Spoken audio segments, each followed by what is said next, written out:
इस video series में हम मलिक रियाज के हवाले से आपको आगाह कर रहे हैं कि कैसे बरतानिया में अब अदालतें मलिक रियाज को बदअनवान और करप्ट डिक्लेयर कर रही हैं। दूसरी जानिब पाकिस्तानी अदालती फैसले का भी हवाला दिया जा रहा है, जिसमें मलिक रियाज की बदअनवानी का वाज़ेह हवाला दिया गया और उसके बाद मलिक रियाज को जुर्माना हुआ, जिसकी रकम जहां बरतानिया से पाकिस्तान मुंतकिल होनी थी और पाकिस्तान के कौमी ख़जाने में शामिल होनी थी, वो पाकिस्तान के सुप्रीम कोर्ट के अकॉर्ड में शामिल हुई और उससे मलिक रियाज ने दोहरा फ़ायदा हासिल किया।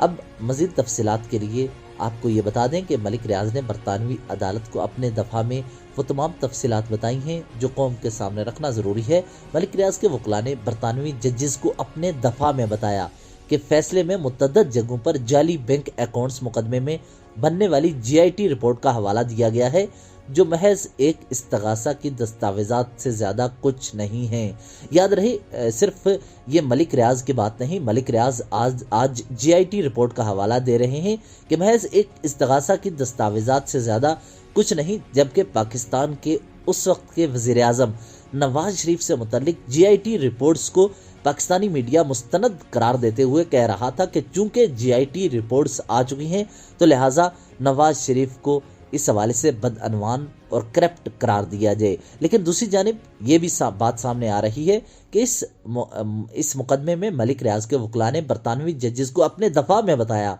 कि फैसले में मुतअद्दिद जगहों पर जाली बैंक अकाउंट्स मुकदमे में बनने वाली GIT रिपोर्ट्स का हवाला दिया गया है, जो कि महज एक इस्तगासा की दस्तावेजात से ज़्यादा कुछ नहीं। मलिक रियाज के मुताबिक सुप्रीम कोर्ट के फैसलों में भी उनके खिलाफ कोई फौजदारी कार्रवाई अमल में नहीं लाई गई।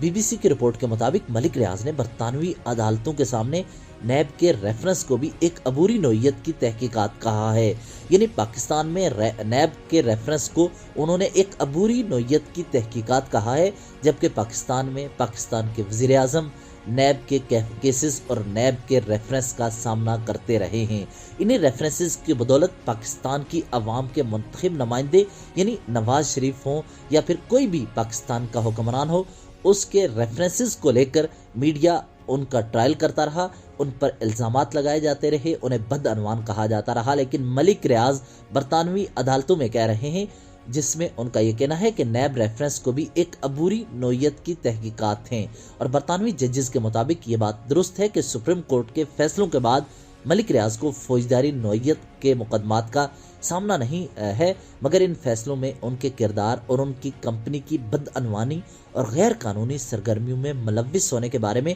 बहुत कुछ मिलता है। मुजम्मल मुख्तार के मुताबिक कोर्ट ऑफ अपील ने वाज़ेह तौर पर यह लिखा कि मलिक रियाज के खिलाफ सुप्रीम कोर्ट के जजेस ने तमाम मराहिल के बाद राय कायम की है और इस राय से मलिक रियाज और उनके बेटे और उनकी कंपनी बहरिया टॉन से मुतालिक बहुत कुछ पता चलता है कि वो कैसे गैर अखलाकी और कानून को नज़रअंदाज करके अपने मामलात आगे बढ़ाते हैं और सियासी असर रसूख भी इस्तेमाल करते हैं। वो शख्स जो पाकिस्तान में खुद को बिजनेस टाइकॉन समझता है, जब बरतानिया की अदालतों में वो गया तो कैसे उसका केस चला, किस तरह उसे बदअनवान करार देते हुए बरतानिया में इंटर होने की अब इजाज़त नहीं दी जा रही। इससे पाकिस्तान के कानून का हवाला आपके सामने रखना ज़रूरी है कि पाकिस्तान का कानून कैसा है, और वो कौल आपके सामने रखते हुए इस वीडियो सीरीज़ का इख्तिताम करते हैं कि कानून मकड़ी का वो जाला है जिसमें कमज़ोर फंस जाते हैं और ताकतवारों से चीर फाड़ कर गुजर जाता है।